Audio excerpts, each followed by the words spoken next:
ඔබ දන්නේ නැතුව ඔබේ ෆෝන් එකේ මයික් එක ඔන් කරලා ඒ අවට සිද්ධ වෙන සියලුම දේවල් කවුරු කෙනෙක් අහගෙන හිටියොත් එහෙම ඔබට මොන වගේ දෙයක් වෙයිද? ඔබගේ ෆෝන් එකේ වීඩියෝ කැමරා එක ඔන් වෙලා ඒ අවට සිද්ධ වෙන සියලුම දේවල් කවුරු කෙනෙක් වීඩියෝ ගත කරගත්තොත් ඔබගේ පෞද්ගලිකත්වයට කොතරම් හානියක් සිද්ධ වෙන්න පුළුවන්ද? ඔව් එහෙම දෙයක් මේ වෙන විට ලෝකෙ සිද්ධ වෙනවා. ප්‍රංශය පාකිස්තානය සහ දකුණු අප්‍රිකාවෙන් රටවල රාජ්‍ය නායකයන් පවා දිගැසීමට ලක් කර පෙගාසස් ස්පයිවැයර් ගැන අද අපි කතා කරමු. අයිබෝවන් ලෝකයේ මේ දින ලොකු කතාබහක් ඇතිලා තියෙන ස්පයිවැයර් එකක් තමයි පෙගාසස් කියලා කියන්නේ. ඔබගේ ජංගම දුරකථන සියලුම තොරතුරු ලබා ගන්න පුළුවන් ඒ වගේම ඔත්තු වැලීමට භාවිතා කරන ස්පයිවැයර් එකක් තමයි මේ පෙගාසස් කියලා කියන්නේ. ඉතින් මම මේකේ තියෙන භයානකකම ගැන මුලින් පැහැදිලි කරලා ඉන්නම්. මේ ස්පයිවැයර් එකට පුළුවන් ඔබගේ ෆෝන් එකේ තියෙන මයික් එක ඔන් කරලා ඒවට සිද්ධ වෙන සියලුම දේවල් වලට ඇහුම්කන් දෙන්න. එහෙම නැත්නම් රෙකෝඩ් කරන්න. මේ ස්පයිවැයර් එකට පුළුවන් ඔබගේ ෆෝන් එකේ තියෙන සියලුම වීඩියෝස්, ෆොටෝස්, ඒ වගේම භාවිතා කරන Messenger, WhatsApp, Viber, Telegram වගේ දේවල්, ඊටත් අමතරව browsing history ඔබේ, ඊටත් අමතරව ඔබේ භාවිතා කරන email client ඔගේ සෑම තොරතුරක්ම ඔවුන්ට ලබා ගන්න පුළුවන්. කෙටියම කිව්වොත් ඔබ මේ වෙලාවේ ඉන්නේ මොන ලොකේෂන් එකකද කියලා GPS ආධාරයෙන් ඔවුන්ට හොයාගන්නට බොහොම පහසුවෙන් පුළුවන්. ඔත්තු බැලීමට වගේම ඔබගේ ෆෝන් එකේ තියෙන සියලුම තොරතුරු සොරා ගන්න භාවිතා කරන මේ ස්පයිවැයර් එක නිෂ්පාදනය කරලා තියෙන ඊශ්‍රායලයේ NSO group එක. ඉතින් ඔවුන් මේක කොච්චරම් සාර්ථකව නිෂ්පාදනය කරාද කියලා කිව්වොත් ඒකේ තාක්ෂණය සම්බන්ධව මම පොඩ්ඩක් පැහැදිලි කිරීමක් කරන්න. ඔබගේ ෆෝන් එකේ තියෙන සියලුම දත්ත යම්කිසි පාර්ශ්වයක් ලබා ගන්නවා නම් ඒකට අනිවාර්යෙන් ඔබ ඉන්ටර්නෙට් සම්බන්ධ වෙන්න ඕනේ. ඉතින් ඒ අවස්ථාවේදී ඔවුන් පරිස්සම් වෙලා තිනවා ඒ data ලබා ගන්න අවස්ථාවේදී ඔබේ ෆෝන් එක Wi-Fi connect වුණොත් පමණක් data ලබා ගන්න. මොකද ඔබ mobile data roaming කියන අවස්ථාවේදී ඔබ එහෙම යන අවස්ථාවේදී data on කරලා යනකොට ඔබගේ data යම්කිසි කෙනෙක් ලබා ගන්නවා නම් ඔබට ගොඩක් වෙලාවට ඒක අහුවෙන්න තියෙන chance එක වැඩි. මොකද ඔබ බලනවා data එච්චර ප්‍රමාණයක් use වෙන්නේ කොහොමද කියලා. ඉතින් ඔබ මේක නිෂ්පාදනය කරලා තියෙන්නේ ඔබ Wi-Fi connect වුණාට පස්සේ ඒ අවසරයෙන් data ටික උන්ට ලබා ගන්න. ඒ වගේම ඔබ පරිස්සම් වෙලා තියෙනවා ඔබගේ ෆෝන් එකෙන් 5%ට වඩා ස්පේස් එකක් ඒ අවශ්‍ය දේවල් වලට ලබා නොගෙන ඉන්න. එතකොට ඔබගේ ෆෝන් එකේ ස්පේස් එකත් අනවශ්‍ය ආකාරයෙන් අඩු වෙන්න ගත්තොත් ඒකත් ඔබට දැනෙන හන්දා උන් ඒකට පරිස්සම් වෙලා තියෙනවා ලොකු ස්පේස් එකක් ඒ ස්පයිවැයර් එකට තියා නොගෙන ඉන්න. ඔබගේ ෆෝන් එකේ අන්තර්ජාලය හා සම්බන්ධ නොවුනොත් ඒ data ලබා ගන්නට උන්ට හැකියාවක් නැති නිසා ඔවුන් සැලසුම් කරලා තියෙනවා ඔබගේ data වෙනම තැනක එන්ක්‍රිප්ට් කරලා බෆර් කරලා තියාගන්න. අන්නේ මං කියු කරුණු රසක් හන්ද ඔබට හිතා ගන්න පුළුවන් මේක කොච්චරම් භයානක විදිහට ඔබට බලපාන දෙයක්ද කියලා. මම දැන් කතා කරන්න පෙගාසස් කියන ස්පයිවැයර් ගැන ලෝකේ ලොකු කතා බහක් ඇති වුණේ ඇයි කියලා. හැබැයි මේක මේ ඊයේ පෙරේද ආපු ස්පයිවැයර් එකක් නෙමෙයි. මේක 2016 අවුරුද්දේ ඉඳලා ලෝකේ පැවතුණා. එකවරම මේක ලොකු කතා බහක් ඇති වුණේ ලෝකේ පුද්ගලයන්ගේ මොබයිල් නම්බර්ස් 50000ක ලයිස්තුවක් එකපාරටම ලීක් වුණ හන්දා. මේ ලයිස්තුවේ තිබ්බා රටවල් 21ක වගේ ජනමාධ්‍යවේදීන්ගෙන් ෆෝන් නම්බර්ස්. ඊට අමතරව රටවල් 11ක් විතර රාජ්‍ය නායකයන්ගේ නම්බර්ස් පවා මේ ලිස්ට් එකේ තිබ්බා. ඉතින් මේ ලිස්ට් එක හොයාගෙන යනකොට ඒකේ මූලාශ්‍රය හොයාගෙන යද්දී උන්ට හම්බුණා මේකේ මූලාශ්‍රය තියෙන්නේ ඊශ්‍රායලයේ NSO group එක සම්බන්ධව කියලා. ලෝක ජනමාධ්‍යවේදීන්ගේ ෆෝන් නම්බර්ස් පිටන තිබුණ හන්දා සියලුම මාධ්‍ය ආයතනවල අවධානය මේ සම්බන්ධයෙන් යොමු වුණා. උදාහරණයක් ගත්තොත් ප්‍රංශයේ තියෙනවා ජනමාධ්‍යවේදීන් වෙනුවෙන් ක්‍රියාත්මක වෙන non profit organisation එකක් Forbidden Story කියලා. ඉතින් ඔවුන් සමග එකතු වුණා UK සිට ක්‍රියාත්මක වෙන විශේෂයෙන්ම මානව හිමිකම් සම්බන්ධයෙන් ක්‍රියාත්මක වෙන Amnesty International කියන ආයතනය. ඉතින් මේ දෙගොල්ලෝ එකතු වෙලා මේ සම්බන්ධයෙන් ලොකු ගවේෂණයක් සිදු කරා. ඉතින් මේකට එකතු වුණා Guardian පුවත්පත සහ Washington Post කියන මාධ්‍ය ආයතනයත්. මේ සම්බන්ධයෙන් පරීක්ෂණ කරගෙන යනකොට ෆෝන් 67ක නියදියක් අරන් පරීක්ෂා කරලා බලනකොට ඒ ෆෝන් 67න් Android ෆෝන් 3කුත් iPhone 34කුත් ඒ වනිටත් පෙගාසස් කියන ස්පයිවැයර් එකට ලක් වෙලා තිබුණා. රටවල් රැසක රාජ්‍ය නායකයන් 11 දෙනෙක්ගේ ෆෝන් නම්බර්ස් මෙතන තිබුණා කියලා තමයි කියන්නේ. උදාහරණයක් ගත්තොත් ප්‍රංශ ජනාධිපති එම්මානුවෙල් මැක්‍රෝන්, පාකිස්තාන අගමැති ඉම්රාන් ખાન, දකුණු අප්‍රිකා ජනාධිපති සිරිල් රාම්පෝසා වගේ පුද්ගලයන් රැසකගේ නම්බර්ස් මේ ලිස්ට් එකේ තිබුණා කියලා තමයි කියන්නේ. දින කීපයකට කලින් මම ආටිකල් එකක් කියවුවා ප්‍රංශ ජනාධිපති එම්මානුවෙල් මැක්‍රෝන් විසින් තමගේ පුද්ගලික දුරකථනය සහ තමගේ සියලුම නම්බර්ස් ඔහු වෙනස් කරා කියලා. ඊට අමතරව ඔහුගේ සම්පූර්ණ පරිගණක පද්ධතිය ආරක්ෂාව සම්බන්ධයෙන් අවශ්‍ය පියවර ගන්න වෙනම කණ්ඩායමක් පත් කරා කියලා ඔවුන් සඳහන් කරලා තිබුණා. ඔබට සමහරට මතක ඇති දැන්ට අවුරුදු කීපයකට කලින් තුර්කියේ ඉස්තාම්බූල් වල සිදුවුණු ජනමාධ්‍යවේදියෙකුගේ ඝාතනයක්. ඒ තමයි ජමාල් කෂෝගි. 2018 ඔක්තෝබර් 2 වෙනිදා ජමාල් කෂෝගි ගියා තුර්කියේ තියෙන සෞදි අරාබියන් කොන්සිල් කාර්යාලයට. නමුත් ඇතුළට ගිය ඔහු කවදාවත් එළියට පැමිණියේ නැහැ. ඔහුගේ මරණය මිනිමරුමක් කියලා පසු ඔප්පු වුණා.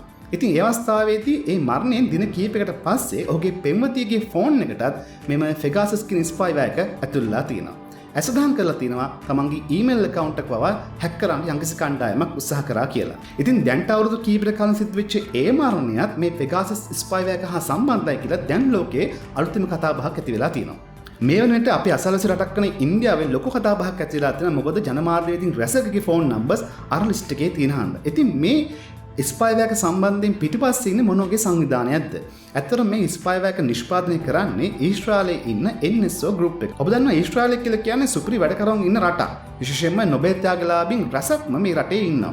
ඉතින් මේ ස්පයිවෑක නිෂ්පාදනය කරන NSO group එක සඳහන් කරලා තියෙන්නේ ඔවුන් මේ ස්පයිවෑක ලබා දෙන්නේ යම්කිසි රටක රජයට කියලා. පුද්ගලයන්ගේ පුද්ගලිකත්වය සම්බන්ධයෙන් ලොකු ප්‍රශ්න කීපයක් මෙතන තියෙන හන්දා ලෝකයෙන් ලොකු ප්‍රෙෂර් එකක් මේ සමාගම වෙත දැන් එල්ල වෙමින් පවතිනවා. ඉතින් මේ සම්බන්ධයෙන් ඔවුන් අදහස් දක්වන්නේ ඔවුන් මේ ස්පයිවෑක යම්කිසි රටක රජය ලබා දෙන්නේ විශේෂයෙන්ම ත්‍රස්තවාදී සම්බන්ධ කටයුතු සම්බන්ධයෙන් ඒ මර්ධනය කිරීම වලට ඊට අමතරව මිනිමැරුම් සහ අපරාධ සම්බන්ධයෙන් ඒ අවශ්‍ය පුද්ගලයන් අත්අඩංගුවට ගැනීමට යාමේදී ඔවුන්ගේ තොරතුරු රැස් කර ගන්න උදව් විදිහට තමයි ඔවුන් මේ ස්පයිවෑක ලබා දෙනවා කියලා කියන්නේ. ඒක ඔවුන්ගේ කතාව.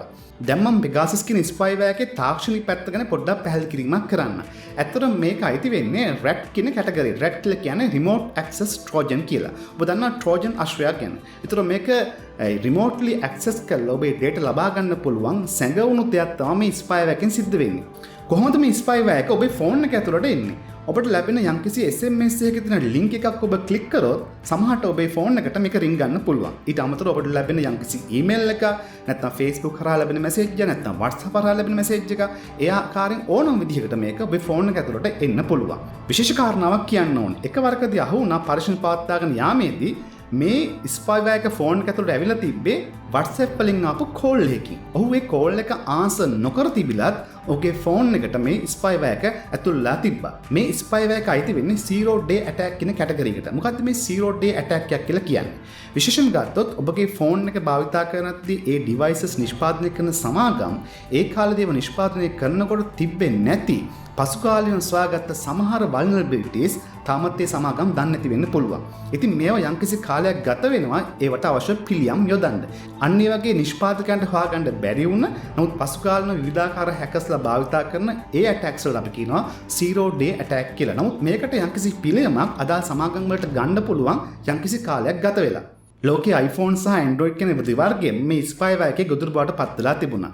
විශේෂයෙන් කිව්වොත් 2021 මැයි මාසයේ Apple phone වලට ආපු iOS update එක 14.6 version එක පවා මේ ස්පයිවෑක ගොදුරු බවට පත් වෙලා තිබුණා. මේ සම්බන්ධයෙන් පරිශීලනය කරපු සමාගම් iPhone එක මේ Pegasus කියන ස්පයිවෑකට ගොදුරක් වෙලා තියෙනට දැනගෙන තියෙන්නේ. ඒකේ තියෙන ෆයිල් එක datausage.sqlite කියලා ෆයිල් එක. සාමාන්‍ය යූසර් කෙනෙක්ට මේ ෆයිල් එක ඇක්සස් කරන්න අවස්ථාවක් නැහැ. නමුත් ඒ ෆයිල් ටික අපි නැත්නම් ෆෝන් එකේ ෆයිල් ටික අපි කම්පියුටර් බෑකප් කරලා අපි ඒක වෙනම ඕපන් කරලා බැලුවොත් මේ ෆයිල් එක දැක් ගන්න පුළුවන්.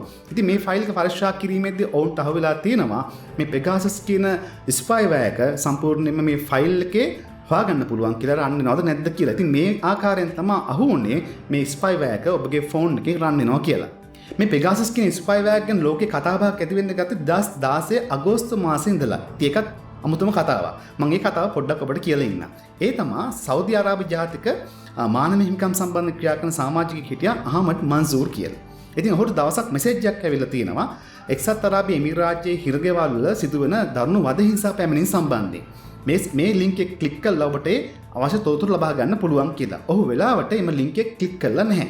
ඔහු මේ මෙසේජ් එක ගැන සැක හිතලා ඔහු ඒක යවලා තිනවා කැනඩාවේ තියෙන ටොරන්ටෝ යුනිවර්සිටි එකේ තියෙන සිටිසන් ලැබ් එකට. ඒ ලැබ් එකේ පරීක්ෂා කරලා බලද්දී ඔවුන්ට අහුවෙලා තියෙනවා ඔහු බැලලාගත් අර ලින්ක් එක ක්ලික් කරා නම් ඒ Pegasus කියන ස්පයිවෑක ඔබගේ ෆෝන් එකට අනිවාර්යෙන් ඇතුල් වෙනවා කියලා. ඉතින් ඒ සම්බන්ධයෙන් පරීක්ෂණ පාර්තත්වයේ සිටිසන් ලැබ් එකට අහුවෙලා තියෙනවා මේකේ සෝස් එක හොයාගෙන යද්දී ඒ තමයි ඊශ්‍රායලයේ NSO group එක කියලා. ඉතින් අහමඩ් මන්සූර් මොලේ පාවිච්චි කරලා ඒ ලින්ක් එක ක්ලික් නොකරපු නිසා ඔහුට ස්පයිවෑකෙන් බේරෙන්න අවස්ථාවක් හම්බුණා. ඒ වගේම ලෝකෙට පණිවිඩයක් ලැබුණා භයානක ස්පයිවෑකක් මේ වෙනට ලෝකේ පවතිනවා කියලා. ඉතින් ඔබ දන්නේ නැතුව දවසට ලින්ක් කීයක් ක්ලික් කරනවද? ඔබට සමහරට දැන් හිතෙන්න පුළුවන් මේක මේ රාජ්‍යක රාජ්‍ය නායකයන් අරමුණු කරගෙන එහෙම නැත්නම් ප්‍රසිද්ධ පුද්ගලයන් ටාගට් කරන සිදුවන ක්‍රියාදාමයක් කියලා. අන්න එක තමයි ඔබයි මමයි කරන පළවෙනි වැරද්ද. ඔබ හැම වෙලෙම හිතන්න ඕනේ ඔබ යම්කිසි මොහොතකදී කොයි මොහොතකද හෝ මේ වගේ දෙයකට ගොදුරු වෙන්න පුළුවන් කියලා. මොකද ඔබගේ පුද්ගලික දත්ත ඔබ වැඩ කරන සමාගමේ දත්ත යම්කිසි කෙනෙක්ට වැදගත් වෙන්න පුළුවන්. දැන් අපි බලමු මේ වගේ ස්පයිවෑකින් ඔබ කොහොමද ආරක්ෂා වෙන්නේ කියලා. සමහර අවස්ථා තියෙන පුළුවන් ඔබට මේ කොච්චරම් පරිස්සම් වුණත් මේකෙන් ආරක්ෂා වෙන්න බැරි වෙන අවස්ථා. නමුත් අපි දැනගන්න ඕනේ පුළුවන් තරම් ඒ සම්භාවිතාව උපරිම මට්ටමක තියාගන්න. අංක 1 ඔබට ලැබෙන මෙසේජ් එක කොයිල් එකක් ක්ලික් කරන්න යන්න එපා. ඒක එවල තියෙන පුද්ගලයා ඔබ අඳුරන්නේ නැත්තම්. දන්න කෙනෙක් වුණත් ඔවුන්ගේ විමසා බලන්න මොකද්ද මේ ලින්ක් එක කියලා. බොහෝ විට මේ ස්පයිවෑර් එකක් ඔබේ ෆෝනේ රින් ගන්න තියෙන පළවෙනි දේ තමයි මොන හරි දෙයක් ඔබ ලවා ක්ලික් කර ගැනීම. බොහෝවිට ඔබට ලැබෙන ඇති 10 දෙනෙක්ට මේ මෙසේජ් එක යවන්න ඊට අමතරව ඔබ ලොතරැය ජයග්‍රහණය කරලා තියෙනවා. එහෙම නැත්නම් ඔබගේ ප්‍රොෆයිල් එක හැක් වෙලා ඉක්මනට ගිහින් මෙතනට ගිහින් බලන්න වගේ දේවල් ඒ වගේ දේවල් ක්ලික් කිරීමට යාමේ මේ වගේ ස්පයිවෑර් එකක් ඔබගේ ෆෝන් එකට නැත්නම් ඔබගේ පරිගණකයට රැගන්න පුළුවන්. දෙවෙනි කාරණාව ඔබගේ ෆෝන් එකේ OS එක හැම විටම අප්ඩේට් කරලා තියාගන්න. මොකද සමහර පුද්ගලයන් ඩේටා ගැන හිතලා මේ අප්ඩේට් එක පරක් කරන අවස්ථා තියෙනවා. නමුත් මම නම් කියන්නේ කොයි වෙලේකවත් පරක්කු කරන්නේ නැතුව අප්ඩේට් කරලා තියාගන්න එක ඔබගේ ගොඩක් දුරට ඔබේ ඩිවයිස් එක ආරක්ෂා කරගන්න හොඳ කාරණාවක් වෙනවා.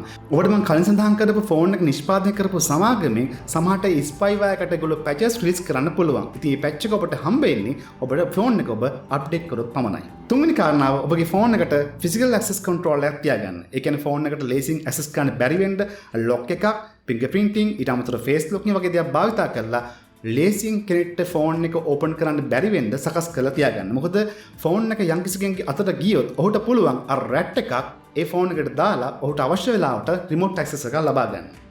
ඔබ විශේෂයෙන්ම කාන්තාවක් නම් මේ සම්බන්ධයෙන් සැලකිලිමත් වෙන්න ඕනෙම. ඔබ ෆෝන් එක යම්කිසි මිතුරෙක්ට දෙනවා නැත්නම් නොහඳුනන කෙනෙක්ට දෙනවා නම් ඔබ අනිවාර්යෙන් විසිලිමත් වෙන්න. මොකද ඔවුන්ට තප්පර ගාණක් ඇති අර වගේ රැට් එකක් ඔබගේ ෆෝන් එක ඇතුළට දාගන්න. මේ ස්පයිවෑර් එක දැනටමත් ඔබේ ෆෝන් එකේ තියෙනවද නැද්ද බලාගන්න සහ එකකින් අපි කොහොමද ආරක්ෂා වෙන්නේ කියලා දැනට විවිධාකාර සමාගම් පරීක්ෂණ කරනවා. දැන් දින කීපයක කලින් මම දැක්කා වෙනම ඇප් එකක් ඩෙවලොප් කරලා තිනවා iPhone වලට iVerify කියලා. ඒකෙන් ඒ නිෂ්පාදනය කරන සමාගම කියලා සිටින්නේ ඒකෙන් බලා ගන්න පුළුවන් කියලා ඔබගේ iPhone එක දැනටම Pegasus කියන ස්පයිවෑර් එකට අහු වෙලාද නැද්ද කියන දේ ගැන. ඒ කෙසේ වෙතත් අනාගතයේදී බොහෝ සමාගම් Android වලට සහ iPhone වලට වෙනම සොලියුෂන් එකක් හොයා ගනීවි මේ Pegasus කියන ස්පයිවෑර් එක අපේ ෆෝන් එකට ඇතුළු වීම නැවැත්වීමට හෝ නැත්නම් දැනටමත් ඔබේ ෆෝන් එකේ තියෙනවද නැද්ද කියන දේ අඳුර ගන්න. ඉතින් මම විශ්වාස කරනවා ඔබට කලින් Pegasus කියන ස්පයිවෑර් එක ගැන එහෙම් මෙහෙම් ඇහුණු කරුණට අමතරව වැඩි විස්තරයක් ඔබට මේ වීඩියෝ එකෙන් දැනගන්න හම්බුණා කියලා. අන්න ඒ වගේ තාක්ෂණික කරුණු සම්බන්ධයෙන් තවදුරටත් වීඩියෝස් වලට ඔබට නැරඹීමට කැමති නම් ඔබට පුළුවන් Vibrance Stream YouTube channel එක සමග රැඳී සිටින්න.